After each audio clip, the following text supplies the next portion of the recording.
നമസ്കാരം. മലയാളി വാർത്ത പ്ലസിലേക്ക് സ്വാഗതം. സമാധാന ചർച്ചകൾ പുരോഗമിക്കുന്നതിനിടെയാണ് പൊടുന്നിനെ അമേരിക്കയും ഇറാനും തമ്മിൽ സംഘർഷം ആരംഭിച്ചത്.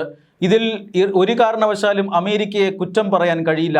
സമാധാന ചർച്ചകൾ ഒരു ഭാഗത്ത് നടത്തുകയും ഈ ഹോർമൂസ് കടലിടുക്കിലൂടെ കടന്നുപോകുന്ന വാണിജ്യ കപ്പലുകളെ ആക്രമിക്കുകയും ചെയ്യുക എന്ന സ്വഭാവം കാട്ടിയത് ഇറാനാണ്. അതുകൊണ്ട് തന്നെയാണ് അമേരിക്കയുടെ സർവ്വ നിയന്ത്രണവും വിട്ടുപോയത്. അമേരിക്ക പിന്നെ ഇറാൻ്റെ നിരവധി കേന്ദ്രങ്ങൾ ആക്രമിച്ച് തകർക്കുകയായിരുന്നു. അതായത് സ്വിറ്റ്സർലൻഡിൽ സമാധാന ഉടമ്പടി ഒപ്പുവയ്ക്കുന്നു. അതിൻ്റെ ഭാഗമായിട്ടുള്ള ചർച്ചകൾ, ആ ചർച്ചകൾക്കായി അമേരിക്കൻ സംഘം സ്വിറ്റ്സർലൻഡിലെത്തുന്നു, ഇറാൻ്റെ സംഘം സ്വിറ്റ്സർലൻഡിലെത്തുന്നു. പിന്നീട് ആയത്തുള്ള ഖമേനിയുടെ അന്തിമ ചടങ്ങുകൾ അല്ലെങ്കിൽ ആയത്തുള്ള ഖമേനിയുടെ ഖബറടക്കവുമായി ബന്ധപ്പെട്ട ചടങ്ങുകൾ നടക്കുമ്പോഴാണ് താൽക്കാലികമായി ചർച്ചകൾ നിർത്തിവച്ചിരുന്നത്. ആ സമയത്താണ് കപ്പലുകൾക്ക് നേരെ ആക്രമണമുണ്ടായത്. അപ്പോഴാണ് അമേരിക്കൻ പ്രസിഡന്റ് ഡൊണാൾഡ് ട്രംപ് പറഞ്ഞത്, ഇറാനുമായി ചർച്ച നടത്തിയിട്ട് കാര്യമില്ല, ഇറാനുമായി ചർച്ചകൾ നടത്തുക എന്ന് പറഞ്ഞാൽ സമയം കളയുക എന്നാണ് അതിൻ്റെ അർത്ഥം. അതുകൊണ്ട് ഇറാന് മനസ്സിലാകുന്ന ഭാഷയിൽ ഞങ്ങളിതാ പ്രതികരിക്കാൻ പോകുന്നു എന്ന് പറഞ്ഞുകൊണ്ടാണ് അമേരിക്ക ഇറാൻ്റെ വിവിധ കേന്ദ്രങ്ങളിൽ ആദ്യ ദിവസം തന്നെ 85ഓളം കേന്ദ്രങ്ങളിൽ ആക്രമണം നടത്തി എന്നാണ് സൂചന. അങ്ങനെയാണ് പുറത്തു വന്ന വാർത്ത. ഈ ആക്രമണം ഇപ്പോഴും അമേരിക്ക അവസാനിപ്പിച്ചിട്ടില്ല. തന്ത്രപ്രധാനമായ മേഖലകളിൽ ആക്രമണം തുടരുകയാണ്. ഈ ആക്രമണം ഇപ്പോൾ ഈ ആയത്തുള്ള ഖമേനിയുടെ ഖബറടക്കത്തിന് ശേഷവും തുടരുന്നു എന്നുള്ളതാണ് ഏറ്റവും പ്രധാനപ്പെട്ട പ്രത്യേകത. ഇതിൽ കഴിഞ്ഞ ദിവസം നടന്ന ആക്രമണം ഇറാനെ അക്ഷരാർത്ഥത്തിൽ ഞെട്ടിച്ചു എന്ന് തന്നെ പറയണം. രണ്ടു പ്രധാനപ്പെട്ട റെയിൽവേ പാലങ്ങളാണ് അമേരിക്ക മിസൈൽ ഉപയോഗിച്ച് തകർത്തത്. ഈ രണ്ട് റെയിൽവേ പാലങ്ങൾക്കും വലിയ പ്രത്യേകതയുണ്ട്. ഇറാനെ സംബന്ധിച്ചിടത്തോളം വളരെ പ്രധാനപ്പെട്ട രണ്ട് പാലങ്ങളാണത്. ഈ രണ്ട് പാലങ്ങളും കണക്ട് ചെയ്യുന്നത് അല്ലെങ്കിൽ ഈ രണ്ട് പാലങ്ങളും ബന്ധിപ്പിക്കുന്നത് ഇറാനെ ചൈനയുമായും ഒന്ന് റഷ്യയുമായിട്ടാണ്. അതായത് ഇറാനെ സഹായിക്കുന്ന രണ്ട് രാജ്യങ്ങളാണ് റഷ്യയും ചൈനയും. ഇറാന് ആയുധങ്ങൾ നൽകുകയും അതോടൊപ്പം തന്നെ മറ്റ് അത്യാവശ്യമായ കാര്യങ്ങളൊക്കെ റഷ്യയിൽ നിന്നും ചൈനയിൽ നിന്നും ഒക്കെ യുദ്ധസമയത്ത് ഇറാന് ലഭിക്കുന്നുണ്ട്. അതിന് ഇറാൻ ഉപയോഗിക്കുന്ന വളരെ പ്രധാനപ്പെട്ട ഒരു മാർഗം ഈ റെയിൽവേ ലൈനാണ്. ഇത് അമേരിക്കയ്ക്ക് വളരെ കൃത്യമായി അറിയാം. അതുകൊണ്ടാണ് അവർ ഈ റെയിൽവേ ലൈനുകൾ കഴിഞ്ഞ ദിവസം ആക്രമിച്ചത്. ഇതൊക്കെ അമേരിക്ക ഇങ്ങനെ നോട്ടമിട്ട് വച്ചിരിക്കുകയായിരുന്നു എന്ന് തന്നെ പറയണം. കാരണം രണ്ട് രാജ്യങ്ങൾ തമ്മിൽ യുദ്ധത്തിൽ ഏർപ്പെടുമ്പോൾ ഘട്ടം ഘട്ടമായിട്ടാണ് ഈ ആക്രമണങ്ങൾ നടത്തുക. ആദ്യം ഈ പറയുന്ന ഭീകര കേന്ദ്രങ്ങളെയൊക്കെ ആക്രമിക്കും, പിന്നീട് നിസ്സാരമായ സേനാ കേന്ദ്രങ്ങളെ ആക്രമിക്കും. അപ്പോഴും അപ്പുറത്തെ രാജ്യം പാഠം പഠിച്ചിട്ടില്ല എങ്കിൽ കൂടുതൽ കനത്ത ആക്രമണങ്ങൾ, ജനവാസ മേഖലകളെ ആക്രമിക്കുക, രാജ്യത്തെ തന്നെ മുഴുവൻ തകർത്ത് കളയുന്ന രീതിയിലുള്ള ആക്രമണം നടത്തുക. ഈ ആണവ ബോംബുകൾ അടക്കമുള്ള ആക്രമണങ്ങൾ ഏറ്റവും അവസാനമായിരിക്കും പരിഗണിക്കുക. അങ്ങനെയാണ് അമേരിക്കയുടെ യുദ്ധതന്ത്രം മുന്നേറുന്നത്. ഇപ്പോൾ അമേരിക്ക ഇങ്ങനെ വാരി വലിച്ചിട്ട് ഇസ്രായേൽ യുദ്ധം ചെയ്യും പോലെ യുദ്ധം ചെയ്യുന്നില്ല. കൃത്യമായ തന്ത്രപ്രധാനമായ കേന്ദ്രങ്ങളിൽ ആക്രമണം നടത്തുക എന്നുള്ളതാണ് അമേരിക്കയുടെ ഒരു സ്ട്രാറ്റജി. അതിൻ്റെ ഭാഗമായിട്ടാണ് ഈ രണ്ട് പ്രധാനപ്പെട്ട റെയിൽവേ പാലങ്ങൾ തകർത്ത് കളഞ്ഞത്.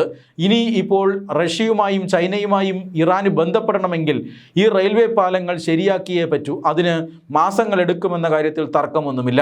ചൈനയുമായുള്ള ബന്ധം വിച്ഛേദിച്ചിരിക്കുന്നു, റഷ്യയുമായുള്ള ബന്ധം വിച്ഛേദിച്ചിരിക്കുന്നു. ഇറാനെ സംബന്ധിച്ചിടത്തോളം വലിയ തിരിച്ചടിയാണ്. ഹോർമൂസ് കടലിടുക്കിൽ പക്ഷേ ഇറാൻ കാണിച്ചത് അത്രമാത്രം വൃത്തികെട്ട ഒരു പണിയാണ്.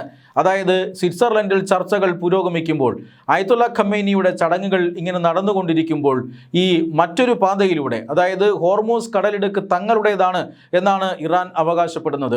അതിൽ ഇറാൻ്റെ തീരത്തോടുകൂടി ഒരു കപ്പൽ ചാലുണ്ട്. അതുവഴി കപ്പലുകൾ കടന്നു പോകരുതെന്നും അങ്ങനെ ആരെങ്കിലും കടന്നു പോകണമെങ്കിൽ ഇറാൻ്റെ അനുമതി തേടിയിരിക്കണം എന്നുമായിരുന്നു ഇറാൻ്റെ നിലപാട്. അവിടെ ഇറാൻ കപ്പലുകൾ തടയുകയും ചുങ്കം ചുമത്തുകയും ഒക്കെ ചെയ്തിരുന്നു. വൻതോതിലാണ് കപ്പലുകളിൽ നിന്ന് ടോൾ ഇറാൻ പിരിച്ചുകൊണ്ടിരിക്കുന്നത്. അതുകൊണ്ട് തന്നെ കപ്പലുകളെ മറുഭാഗത്തു കൂടി രക്ഷപ്പെടുത്താൻ അമേരിക്ക ശ്രമിക്കുകയായിരുന്നു. അതായത് ഈ ഹോർമൂസ് കടലിടുക്കിൻ്റെ മറ്റൊരു വശമായ ഒമാൻ്റെ തീരത്തോടു കൂടിയുള്ള ഒരു കപ്പൽ പാത, അത് അമേരിക്ക അതുവഴി ഒരു കപ്പൽ പാത ഉണ്ടാക്കുകയും അതുവഴി ഈ കപ്പലുകളെ കടത്തിവിടുകയും ചെയ്യും. അങ്ങനെ പോയ കപ്പലുകളെയാണ് ഇറാൻ അന്ന് രാത്രി ആക്രമിച്ചത്. അതായത് ഈ സമാധാന ചർച്ചകൾ നടന്നുകൊണ്ടിരിക്കുന്ന, അതായത് വീണ്ടും അമേരിക്ക ആക്രമണം തുടങ്ങിയതിൻ്റെ തലേ ദിവസത്തെ രാത്രി ആക്രമിച്ചത്. ഇതാണ് അമേരിക്കയെ അമേരിക്കയെ അങ്ങേയറ്റം പ്രകോപിപ്പിച്ചത്. അതുകൊണ്ട് തന്നെയാണ് അമേരിക്ക ഇത്തരത്തിലുള്ള ഒരു ആക്രമണം നടത്തിയത്. ഇപ്പോൾ ചൈനയും റഷ്യയും എന്തായിരിക്കും ഇക്കാര്യത്തിൽ പ്രതികരിക്കുക എന്നതാണ് ലോകം ഉറ്റുനോക്കുന്ന വിഷയം. തങ്ങളുമായി ഇറാനെ ബന്ധിപ്പിക്കുന്ന ഒരു റെയിൽവേ പാതയാണ് ഇപ്പോൾ അമേരിക്ക തകർത്തിരിക്കുന്നത്.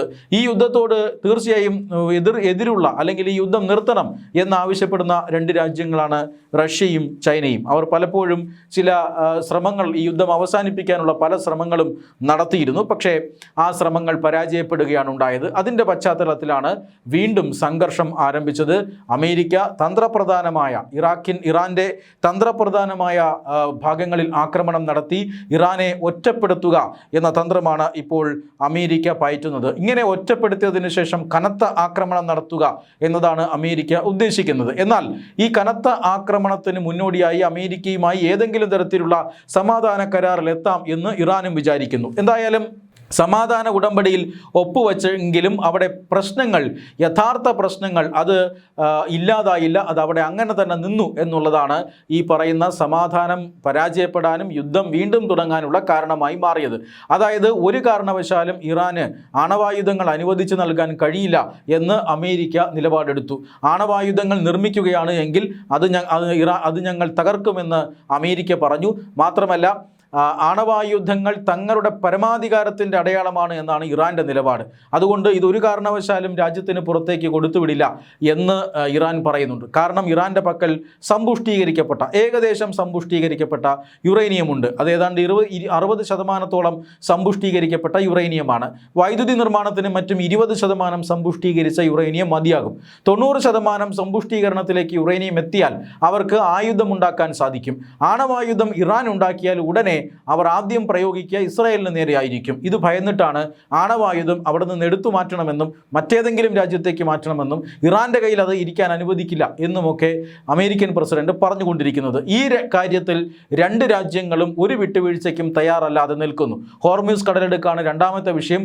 ഹോർമൂസ് കടലിടുക്ക് സ്വതന്ത്രമായ ഒരു കടൽപാതയാണെന്നും അതുവഴി കപ്പലുകൾക്ക് യഥേഷ്ടം കടന്നുപോകാൻ കഴിയണമെന്നും അതൊരു ഇൻ്റർനാഷണൽ വാട്ടർ ആണെന്നുമാണ് അമേരിക്കയുടെ അവകാശവാദം. അമേരിക്കയുടെ അവകാശവാദം മാത്രമല്ല, യഥാർത്ഥത്തിൽ അത് അങ്ങനെയാണ് താൻ.